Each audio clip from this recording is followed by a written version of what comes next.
Halo sobatku, dimanapun kalian berada, gimana kabarnya? Semoga kalian dan keluarga dalam keadaan baik-baik saja ya. Kali ini kita akan membahas Donghua Throne of Cell episode 80 yang tayang hari Kamis ini. Namun sekali lagi Mimin ingatkan, ini hanya sekedar bocoran spoiler yang episodenya rilis tanggal 9 November 2023. Jadi, jika narasi dan video berbeda, mohon dimaklumi ya. Untuk kalian yang penasaran tentang cerita Throne of Cell episode 80 ini yang tayang 1 minggu sekali. Oke, langsung aja kita ke ceritanya. Gas.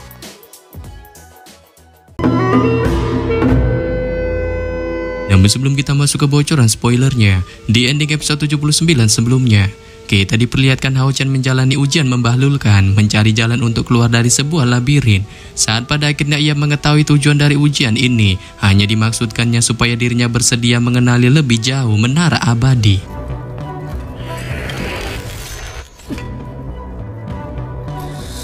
Ya, Juren.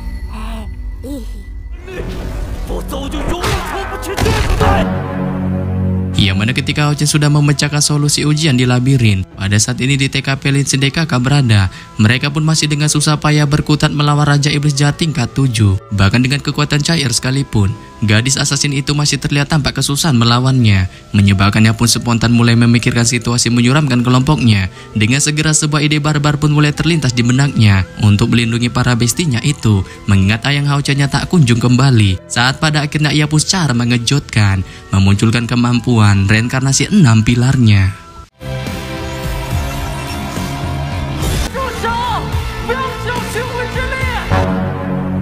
Bersamaan ketika Cair memunculkan kemampuan terbadasnya itu, Hao Chen saat ini di labirin pun dinyatakan lulus dari ujian itu, yang membuatnya kali ini pun dinobatkan menjadi tuan menara abadi. Dengan pada akhirnya menggunakan kedudukannya di menara ini, ia pun dengan santuinya segera membuka pintu labirin.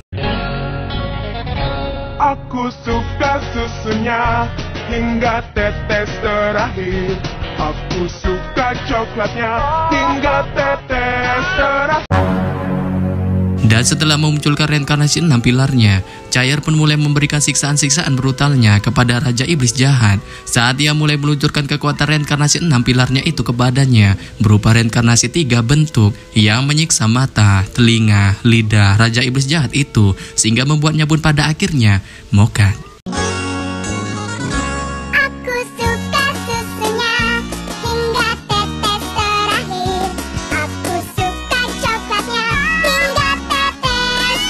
Namun setelah memokatkan Raja Iblis Jahat itu dengan menggunakan kemampuan reinkarnasi 6 pilarnya, sadran Cair pun mulai terganggu saat ia mulai mengingat dejavu suram semasa kecilnya, yang hal ini lantas dimanfaatkan anggota suku Iblis Jahat untuk menyerangnya. Tetapi tanpa diduga, King Hao Chen pun secara heroik tiba-tiba datang dan segera membantai anggota suku Iblis Jahat itu dengan semangat yang membara-bara. Sebelum pada akhirnya, ia pun bergegas memberikan pertolongan kepada Cair berupa sebuah pil yang langsung dikirimkan ke mulutnya.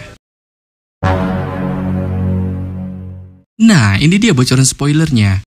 Setelah Hao Chen bergegas memberikan pertolongan kepada Cair berupa pil yang tanpa basa-basi langsung dikirimkannya ke mulutnya, Hao Chen pun yang saat ini masih memeluk Cair perlahan mulai menunjukkan rasa bersalah di wajahnya dikarenakan ia terlambat datang untuk membantu para kelompoknya, sehingga membuat ayang barbarnya itu pun melakukan tindakan di luar nurul, memunculkan kemampuan brutal reinkarnasi 6 pilarnya. Namun ketika Hao Chen masih menunjukkan rasa bersalahnya ini, Cair yang merasakan napas yang akrab dari Hao Chen ketika ia diberikan pil yang langsung dikirimkannya ke mulutnya sebelumnya pun tanpa diduga tiba-tiba bereaksi dengan memunculkan getaran di tubuhnya, menyebabkan Hao Chen yang merasakan reaksi dari si barbar glowing ini pun segera menunjukkan kefokusan di wajahnya saat ia dengan hati-hati menggunakan energi spiritualnya untuk membiarkan pil cair yang dikirimkannya sebelumnya menyebar ke tubuh Cair.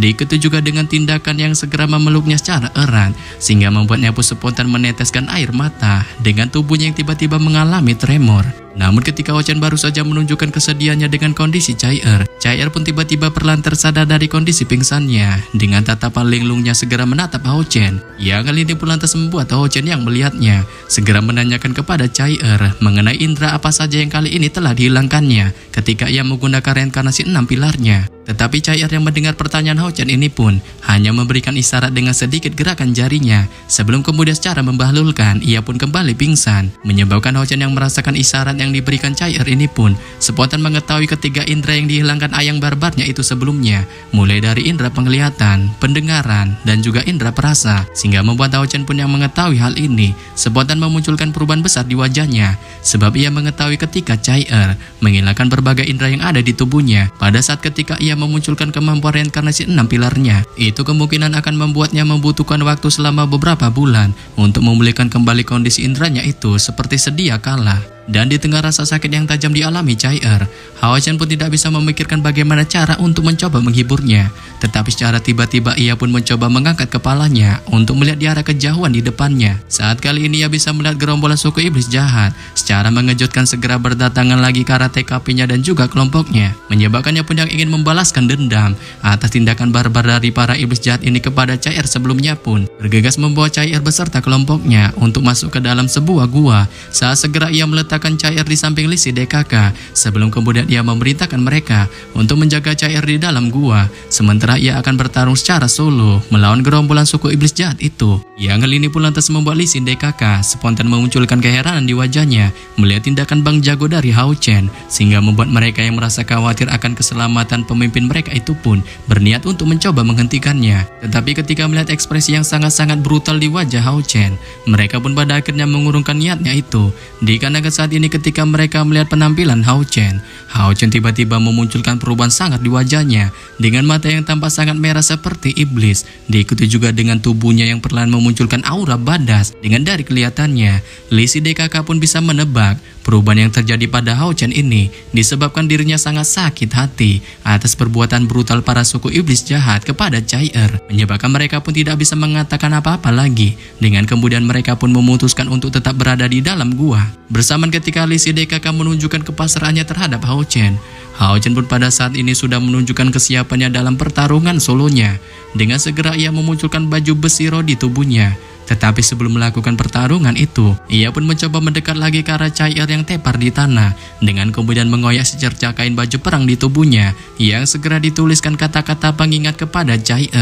Sebelum pada akhirnya dengan tindakannya yang segera memegang tangan Chai, ia pun mulai mengucapkan janjinya kepada wanita barbar itu akan selalu berada di sampingnya dan terus bertarung dengannya selamanya tanpa sedikit pun ada niatan untuk meninggalkannya.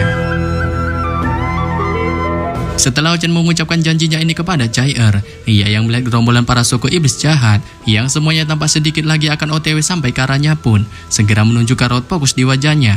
Dengan kemudian ia memunculkan pedang hujan cahaya biru dan juga pedang roh di kedua tangannya. Sebelum pada akhirnya dengan kilatan cahaya yang segera muncul di kedua pedangnya itu, ia pun bergegas maju ke arah gerombolan suku iblis jahat itu menggunakan kedua pedangnya, sembari terus meluncurkan tebasan kilatan cahaya dari kedua pedangnya itu yang segera menghantam tubuh gerombolan para suku iblis jahat. Dan sementara Hao Chen masih berkutat dalam pertarungannya melawan gerombolan para suku iblis jahat, cerita pun beralih ke TKP kelompok Hao Chen berada. Yang mana pada saat ini di TKP situasi di dalam gua, Lee Sin pun segera membuka matanya secara lebar-lebar untuk menatap Lin Sin, dengan kemudian memarahi pemuda melehoi itu dikarenakan ia telah melakukan tindakan tulul selama pertarungan sebelumnya dengan tidak berani menggunakan teknik sihir serangan bola apinya yang menyebabkan mereka pun hampir saja mau ke dalam pertarungan itu jikalau saja Hao Chen tidak datang tepat waktu. Maka dari itu Lee Sin pun mulai menunjukkan sarkasanya kepada Lin Sin dengan mengejeknya sebagai seorang penyihir cupu yang sudah jelas tidak layak disebut dengan sebiji anggota dari tim pemburu iblis.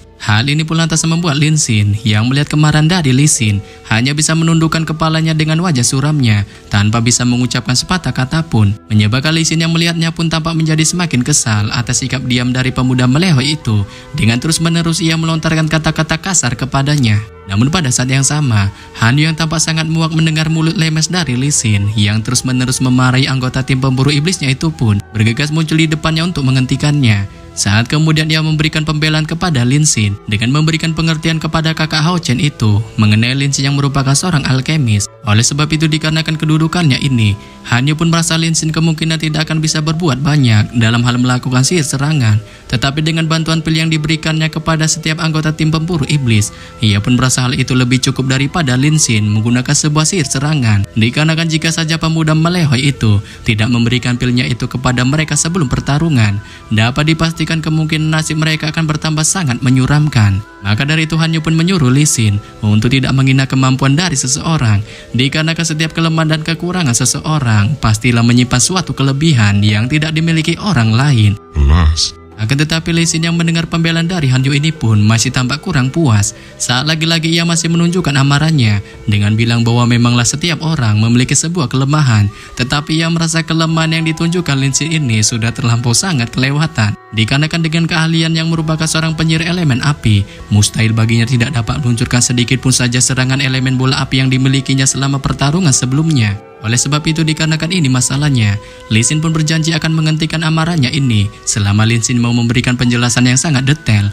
mengenai dirinya yang tidak berani sedikit pun menggunakan sihir serangan elemen apinya. Namun baru saja janji ini diucapkan Lee Sin pun spontan memunculkan teriakan kerasnya dengan bilang bahwa ia akan memberitahukan mengenai alasan dirinya tidak dapat menggunakan sihir serangannya. Bersamaan setelah mengatakan hal ini, Lee Sin pun segera melangkah secara cepat ke depan dengan tubuhnya yang spontan mengalami tremor hebat dan juga wajahnya mengalami kepucatan untuk berdiri di samping Hanyu. Sebelum pada akhirnya ia pun menjelaskan bahwa dirinya memanglah seorang penyihir yang tidak bisa menyerang dikarenakan hal itu disebabkan oleh trauma masa lalunya.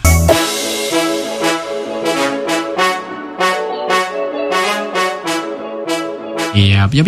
Sampai di sini saja saya menyampaikan bocoran spoiler Throne of Cell episode 80 yang baru tayang Kamis ini. Akhir kata saya ucapkan bye-bye.